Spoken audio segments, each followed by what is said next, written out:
여러분, 인생의 선배님들은 존경받아야 됩니다. 선배님들 존경받아야 됩니다. 존경받는 사회, 존경하는 사회, 그죠? 존경하는 교회, 살아있는 교회입니다. 예. 아이, 우리 조명희 장로님께서도 이렇게 선동하셔가지고, 선동이라는 표현이 좀 그렇죠. 어쨌든, 너무너무 감사합니다. 너무나 쉬운 노래, 너무나 오랫동안 불렀습니다. 그죠?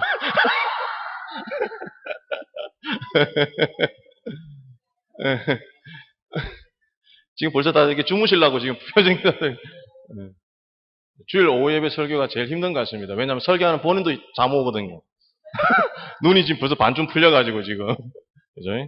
뭐 주무시도 상관없습니다. 하나님 다 보고 계세요, 지금. 그죠? 그래서. 아이고, 오늘 찬양이 은혜가 돼가지고 막 그냥, 그죠? 우리, 그죠? 은혜가 됐죠? 저 뒤에는 대답을 안 하는 거죠, 저 뒤에. 그죠? 저는 항상 이렇게 리액션 저는 정말 좋아합니다. 그죠? 다시 한 번 더. 찬양이 은혜가 됐죠? 예. 찬양이 은혜가 되면 제가 긴장을 해요. 왜냐하면 설교하면서 다 망쳐버릴까봐 지금. 그죠? 그래서 여러분 어쨌든 하나님 말씀 가운데 임하시는 은혜를 또한 이 시간 함께 누리기를 간절히 소원합니다. 예, 오늘 제목은 저는 오늘 우리 이남신도의 우리 형님들을 대상으로 설교 준비했어요. 그래서 제목도 절대적 지배 이렇게. 그죠? 그래서 형님들 생각하면서 했는데 우리 형님들이 공사 다 망하셔가지고 지금 다들. 예, 그래서 어쨌든 우리 형님 누님들을 향해서 그죠? 하나님께서 주시는 말씀이다. 여러분 마음을 문을 여시고 함께 은혜 받으시기 바랍니다. 예, 절대적 지배, 절대적 지배. 오늘 우리가 읽었던 에베소서 본문 말씀 보니까 여러분 에베소서는 사도 바울이 옥중서신입니다. 옥중서신 아시죠? 감옥에서 편지를 쓴 겁니다. 여러분 에베소 하면 생각나는 게 뭐죠? 수요일 예배를 안 오시니까 모르잖아요. 수요일 예배 오면 제가 에베소 딱 하면 생각나는 것 두란노 서원. 곳곳에서 막 돌이 깨지는 소리가 막 두란노 서원에서 바울이 몇 년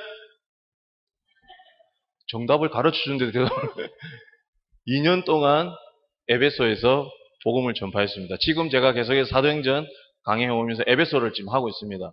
그죠? 2년. 근데 그 2년 동안 복음을 전파한 시간이 언제냐면 오전 11시부터 오후 4시. 팔레스타인 지역에 아무도 사람들이 낮에 더워서 다니지 않는 소위 시에스타. 죄송합니다. 발음이 좀 꼬여가지고. 들어보셨어요? 시에스타. 중동 지역에는 그 시간 되면 다 잡니다, 그냥. 너무 더워서. 그죠? 그 시간대에 복음을 전파했습니다. 그죠? 근데 그 복음이 폭발적으로 일어난 곳이 바로 어디예요? 에베소 교회입니다. 에베소 교회. 그러면서 이 에베소 교회를 향해서 다시 한 번 더 사도 바울이 에베소 교인들이 더욱더 하나님 말씀 가운데, 하나님 은혜 가운데, 성령 충만한 가운데 살아가길 바라는 마음에서 옥중에서 이 편지를 썼다라는 것입니다. 여러분 그걸 기본적인 배경으로 알아두시고 이제 우리 오늘 본문 말씀을 통해서 절대적 지배에 대한 과연 무엇을 이야기하려고 하는지 그죠? 궁금하시죠? 아무도 궁금 안 하시죠? 여러분 이게 궁금하셔야 됩니다. 하나님의 말씀이 딱 하면 궁금해야 돼요. 오늘 도대체 무슨 말을 하려고 지금 그죠? 근데 이제 정답이 다 나와 있으면 그죠? 이제 저도 이제 공부 많이 해야 되고. 자, 오늘 여기 우리가 읽었던 본문 말씀 보니까 그죠? 지혜 없는 자 같이 하지 말고 15절에 오직 지혜 있는 자 같이 하라라고 이야기하고 있습니다. 지혜 있는 자 같이 하라. 왜 지혜 있는 자 같이 하라 그러냐니까 16절에 세월을 아끼라 때가 악하다. 때가 악하기 때문에 지혜 있는 자 같이 하라는 것입니다. 그런데 이게 세월을 아끼라 때가 악하다는 말을 좀 더 쉬운 말로 하니까 때가 너무나 악하기 때문에 기회를 놓치지 말라라고 이렇게 풀이되어 있어요. 기회를 놓치지.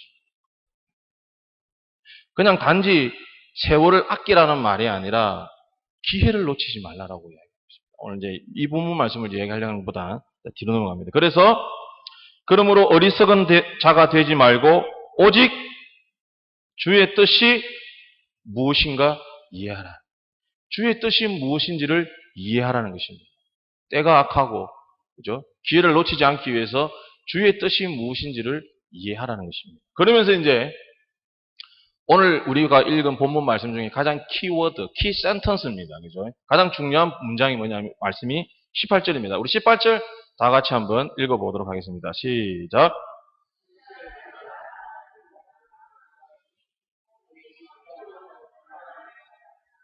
뭐라고요? 성령 충만함을 받으라라고 이야기하고 있습니다. 성령 충만함. 근데 성령 충만함을 받으라고 이야기하는데 성령 충만함을 받으라 앞에 무슨 이야기를 하고 있어요? 술 취하지 말라. 술 취하지 말라. 술 취하지 말라. 술 취하지 말라. 제가 계속 술 취하지 말라 이러면 가슴이 찔리는 분들 여러분 계세요, 여기. 왜 웃으세요? 그죠? 술 취하지 말라. 그죠? 근데 여러분, 왜 성령 충만함을 받으라 이야기하면서 술 취하지 말라라고 이야기했을까요? 술 취하는 거하고 성령 충만하고, 그죠? 아무 상관이 없습니다. 근데 사도 바울이 에베소 교인들에게 술 취하지 말고 방탕하지 말고 뭐라고요? 성령 충만함을 받으라.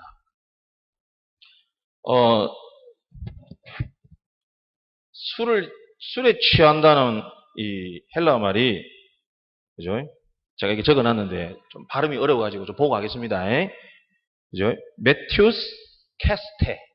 메티우스 캐스테. 몰라도 됩니다. 이거 굳이 알려고 하지 마시고. 메티우스 캐스테 하고, 그 다음에 충만하다. 성령 충만하다는 말은 플레슈스테. 플레슈스테. 그죠? 왜 제가 이 말을 하냐면요. 이 두 단어가 가지고 있는 동사의 어원이 똑같은 데서 출발했답니다. 쉽게 얘기하면 술 취하지 말고 성령 충만하라는 말이 똑같은 동사의 어원을 두고 있다는 것입니다. 그래서 사도 바울이 이 말을 함께 썼다는 것입니다. 근데 그럼 우리가 이제 이 부분에 대해서 정확하게 알아봐야 되지 않습니까? 그죠? 우리가 보통 성령님을 우리가 충만하다라고 이야기하니까 성령님을 갖다가 어떻게 이만큼 채우고 이만큼 더 채워야 된다는 개념으로 생각하시는데 절대로 그거 아닙니다. 성령님은 인격적인 분이세요.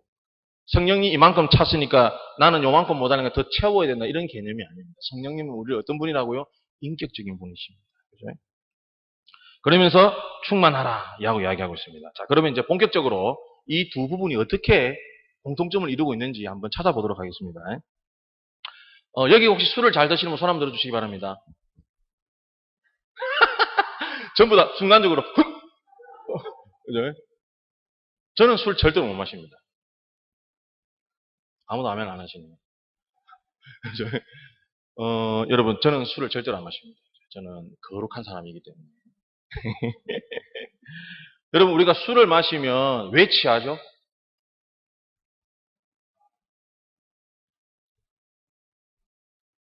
아니 우리 형님들 되도록이면 좀 말 좀 해주세요. 평상시 잘 드시면서 이렇게 오늘따라 다 이렇게 하무가 계세요. 우리 정영기 장로님. 예, 그죠? 마비가 되는, 예, 그렇습니다. 그래서 우리가 보통 술에 대한 오해를 가지고 있습니다. 술을 많이 마시면 취한다고 생각해요. 그래서 우리가 뭐라고 질문합니까? 우리 임명환 강사님 주량이 어떻게 되세요? 그죠? 우리가 주량을 물읍니다. 우리 공재실 집사님 주량이 어떻게 되세요? 예, 상당히 당황스럽게.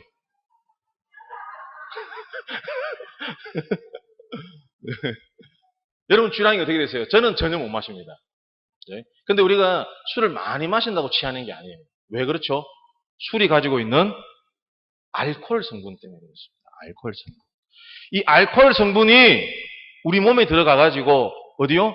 우리의 중추신경을 마비시켜버리는 거예요. 마비시켜버리는 것입니다. 그래서 알코올을 많이 취하시고 이렇게 마시고 취하면요. 우리 어떻습니까? 그죠? 제가 이 성경 말씀을 준비하면서 계속 제가 헛웃음 치고 있잖아요. 그죠? 말씀을 준비하면서 재밌는 이렇게 술 먹고 이렇게 주사라 그래요. 주사. 맞나요? 유한영 집사님? 제가 술을 안 마셔 추사라는 단어도 잘 모릅니다. 추사. 재미있는 추사가 있어가지고 제가 한번 소개시켜 드릴게요. 서울에서 실제로 있었다고 하는 이야기인데 믿을 수는 없습니다. 회사원 두 사람이 상사한테 스트레스를 받아가 두 사람이서 뭐 술을 마신 거예요. 술을 마시다가 이게 완전 필름이 둘 다 같이 끊어진 거예요. 둘 다 같이. 그래 이제 막 걸어가고 있는데 어디를 걸어가냐면 철길 위를 걸어가고 있었던 거예요. 철길 위로 막 걸어가고 있어요. 철길을 오가면서 이거 제가 연기를 보여드려야 연기를 보여드리기가 참 너무 아이 김 과장 같이 가 그러면서 형님 빨리 오셔 뭐 이래 된 거예요. 그죠? 그러니까 뒤가 아니 근데 여기 왜 이렇게 계단이 길어? 힘들어 죽겠네. 그죠? 그러니까 앞에 가는 이대리가 형님 그러면 엘리베이터 타고 올라갈까? 김 과장이 저 뒤에 엘리베이터 오고 있네. 이해가 안 되세요 혹시? 그죠? 우리 이 시간 다 같이 잠언 23장 29절을 25절 한번 찾아보겠습니다. 23장 29절에서 35절까지 우리 다 같이 한번 찾아보겠습니다. 여러분 성경에 술 마시지 말라는 곳이 어디냐고 저한테 물어보신 분들도 종종 계시고 그렇죠? 잠언 23장 29절에서 35절까지 본인이 술을 마신다고 생각하시는 분들만 다 같이 한번 읽어보도록 하겠습니다. 그러면 아무도 안 읽을 것 같으니까 다 같이 한번 큰 소리로 한번 읽어보겠습니다. 23장 29절에서 25절, 35절까지 시작!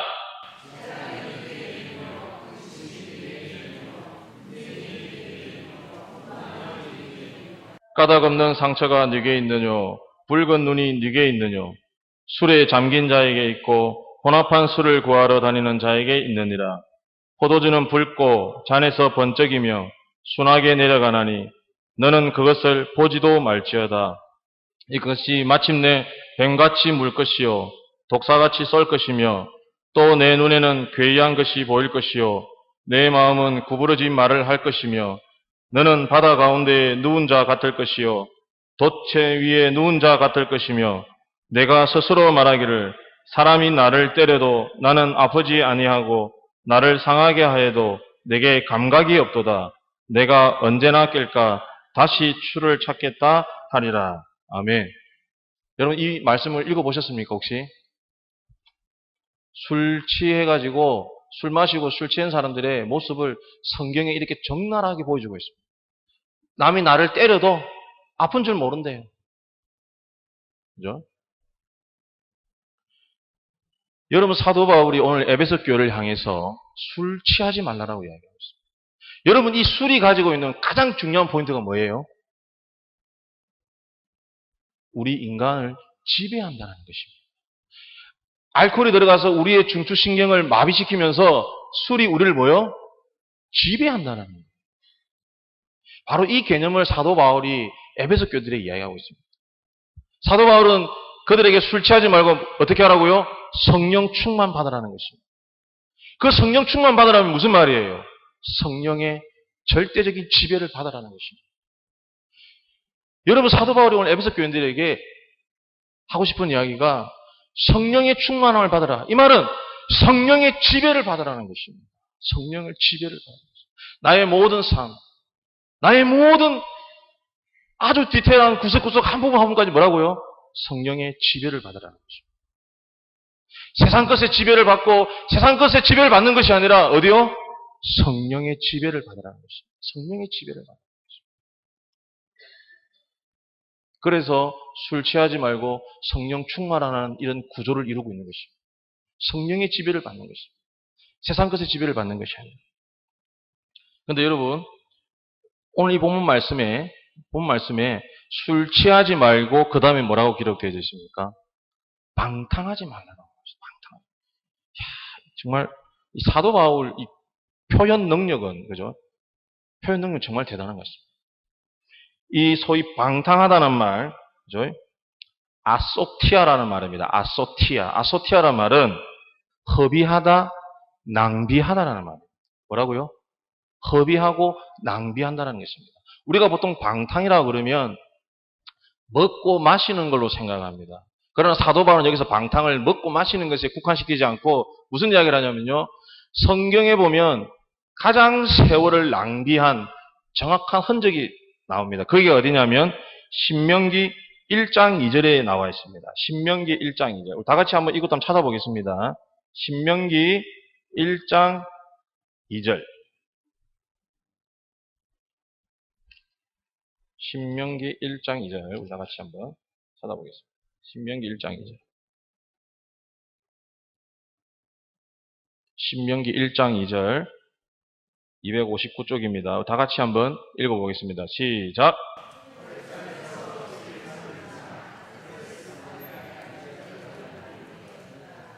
호렙산에서 세일산을 지나 어디까지요? 가데스 바네아까지 이스라엘 민족이 출애굽해서 호렙산에 도달했습니다. 거기서 하나님께 율법을 받습니다. 하나님의 말씀을 받습니다. 그리고 가데스 바네아는요, 가나안 땅 입구입니다. 그러면 호렙산에서 가나안 땅 입구까지는 며칠이 걸린다고요? 11일 걸리는 11일. 근데 우리가 알고 있지만 역사 속에 이스라엘 민족은 이 11일 길을 얼마나 걸어갔어요? 40년을 걸어갔습니다. 40년. 몇 년요? 오늘 사도 바울이 에베소 교인들에게 술 취하지 말고 방탕하지 말고 성령 충만함을 받으라는 이유가 무슨 이야기냐면요. 이스라엘 민족이 열 하루길이면 갈 수 있는 그 길을 몇 년요? 40년을 걸어갔습니다. 여러분 이스라엘 민족의 그 40년 광야길은요. 하나님의 절대적인 지배를 거부한 기간입니다. 하나님이 계속해서 그들에게 내가 너희와 함께 하겠고 내가 너희를 애굽 땅에서 인도해낸 나는 너희의 하나님 여호와 하나님이다라고 계속해서 말씀했어요. 그러나 그들은 그 하나님의 지배를 어떻게 했습니까? 거부해버렸습니다. 여러분 오늘 사도 바울이 오늘 에베소 교인들에게 하고 싶은 이것입니다. 성령 충만함을 받으라. 하나님의 절대적인 지배를 받으라는 것입니다. 근데 뭐요? 방탕하지 말라. 낭비하지 말라는 것입니다. 여러분 우리는 하나님의 절대적인 성령의 절대적인 지배를 받지 않는 그 순간부터 우리의 인생은 하나님의 지배를 거부하고 방탕한 생활을 하는 거예요. 낭비하는 생활을 가는 것입니다. 낭비하는 삶을 살아가는 거예요. 낭비하는 삶을 살아가는 것입니다. 열 하루 만에 갈 수 있는 그 길을 40년을 돌아갔습니다. 그 40년 길이 얼마나 하나님의 은혜를 저버리고 원망과 불평의 길이었습니다. 오늘 사도 바울이 에베소 교인들에게 그 이야기를 하고 있습니다. 성령 충만함을 받으라. 하나님의 절대적인 지배 가운데서 시간을 낭비하고 삶을 허비하고 낭비하지 말라는 것입니다. 그래서 아까 제가 뭐라고 말씀드렸습니까? 에베소, 그죠? 때가 악하다는 말이 기회를 놓치지 말라는 거죠. 기회를.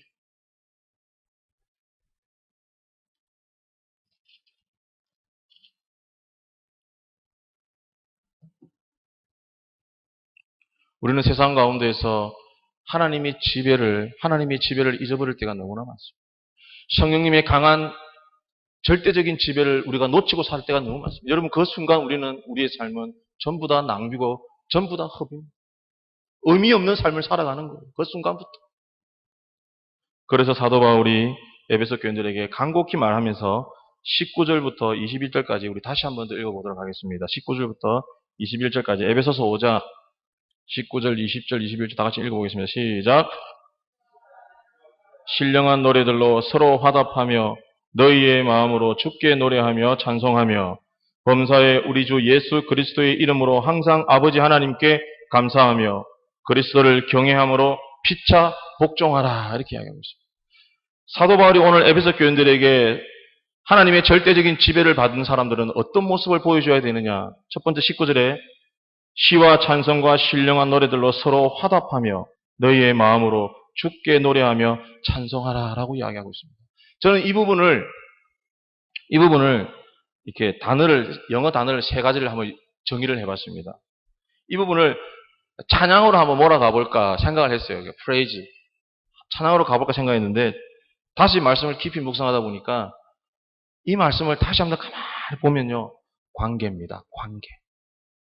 여러분, 사도 바울은 성령 충만함 받은 사람을 어떤 모습을 보여주냐면요. 관계입니다. 관계가 회복되는 거예요. 관계. 시와 찬송과 신령한 노래로 뭐라고요? 서로 화답하며. 서로. 여러분, 성령 충만한 사람이 있는 그곳에 하나님의 절대적인 지배를 받는 그 사람은요. 관계를 회복하는 사람입니다. 관계를 회복하는 사람이에요.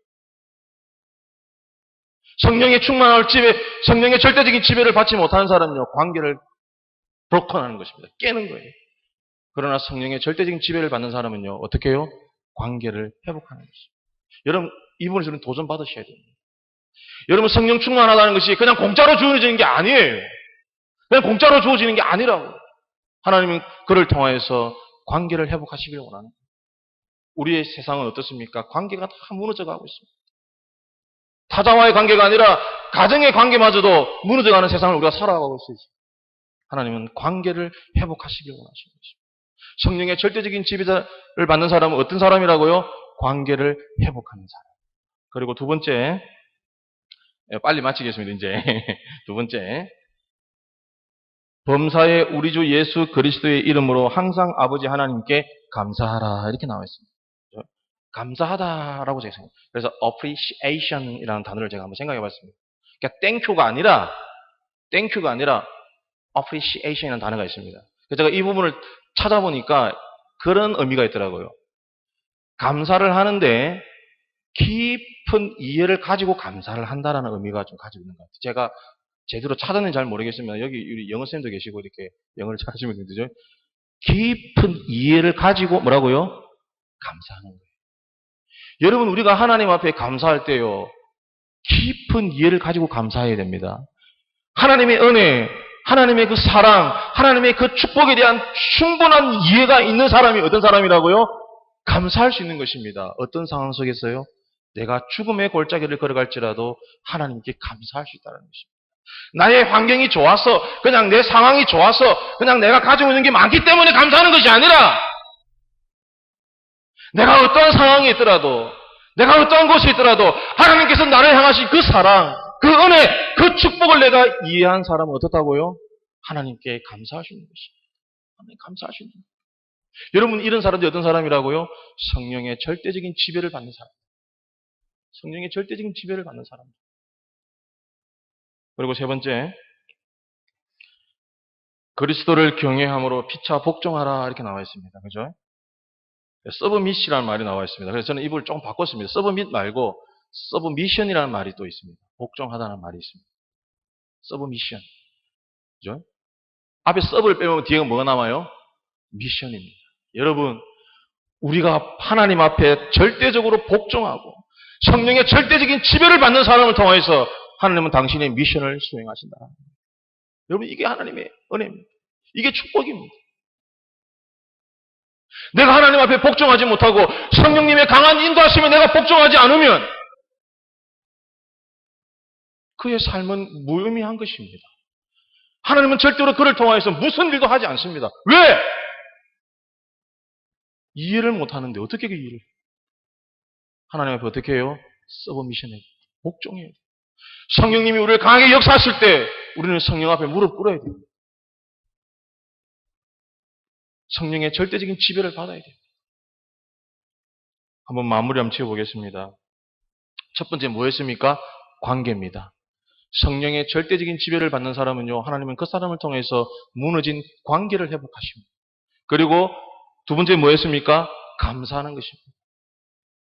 내가 어떠한 상황에 놓여 있더라도 하나님의 그 은혜를 충분히 이해하는 사람은 하나님께 감사할 수 있는 것입니다. 그리고 그 사람을 통해서 하나님은 어떻게 해요? 당신의 미션, 당신의 하나님의 나라를 이루어 가신다는 것입니다. 여러분, 이것이 성령의 절대적인 지배를 받는 자의 모습이라는 것입니다. 마무리 한번 지어보겠습니다. 결론입니다.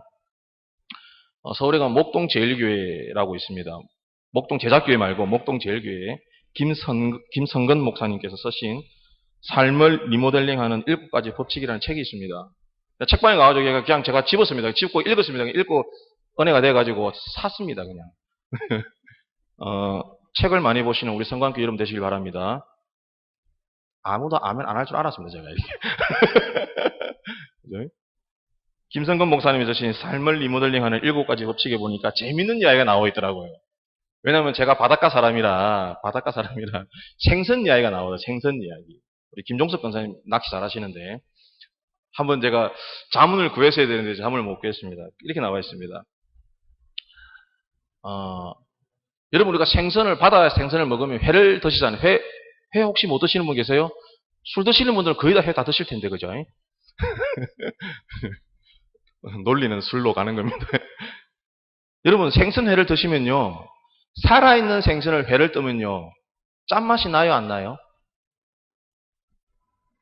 다 아시면서 왜 표정을 모르는 척이라고 살아있는 생선을 회를 뜨면요. 짠맛이 안 납니다. 근데 여러분 죽은 생선을 회 뜨면요. 짠맛이 나요 안 나요?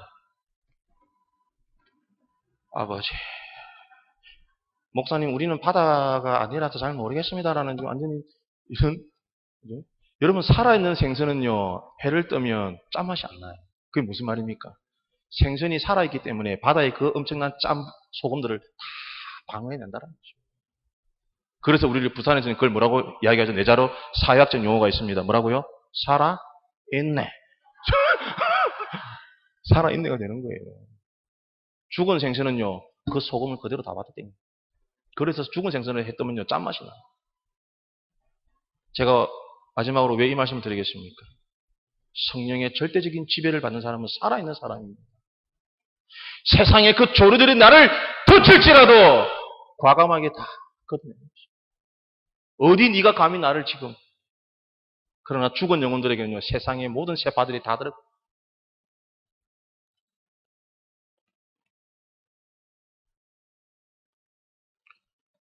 여러분 스스로 한번 생각해 보시기 바랍니다. 나는 과연 살아있는가? 나는 성령의 절대적인 지배를 받으면서 세상의 모든 세파를 내가 이겨내고 있는가? 저는 우리 성광교회, 그죠? 우리 남신도에, 그죠? 오늘 우리 이 남신도 형님들 향해서 설교 준비했는데, 그죠? 아마 다 욕 잘하시는 거예요. 그죠? 다 안 계신데. 여러분, 하나님은 우리가 성령의 절대적인 지배를 받기 원하십니다. 그를 통하여서 관계를 회복하고, 그를 통하여서 감사함, 그를 통하여서 당신의 뜻을 이루시길 원하시는 거예요. 세상의 모진 풍과 세상의 모든 세파들이 우리에게 닥쳐올지라도 성령의 절대적인 지배를 받는 사람들은 절대로 거기에 물들이지 않는다는 것입니다. 오히려 세상을 거슬러 올라간다는 것입니다. 우리 성광교회가 하나님 앞에 성령의 절대적인 지배를 받으며 세상을 변화시켜 나가는 저와 여러분 되기를 간절히 소원합니다. 기도드리겠습니다. 하나님, 우리들의 모습을 보게 됩니다. 하나님 우리에게 말씀하십니다. 술 취하지 말고 인생을 허비하고 낭비하지 말고 성령 충만한 받으라고 우리에게 말씀하고 계십니다. 하나님 우리 성광교회가 하나님 앞에 살아있길 원합니다. 성령의 절대적인 지배를 받으며 하나님의 뜻을 이루어드리며 세상을 변화시키기에 조금도 부족함 없는 우리들로 세워주시옵소서. 우리를 축복하여 주시옵소서. 예수님 이름으로 감사하며 기도드립니다. 아멘.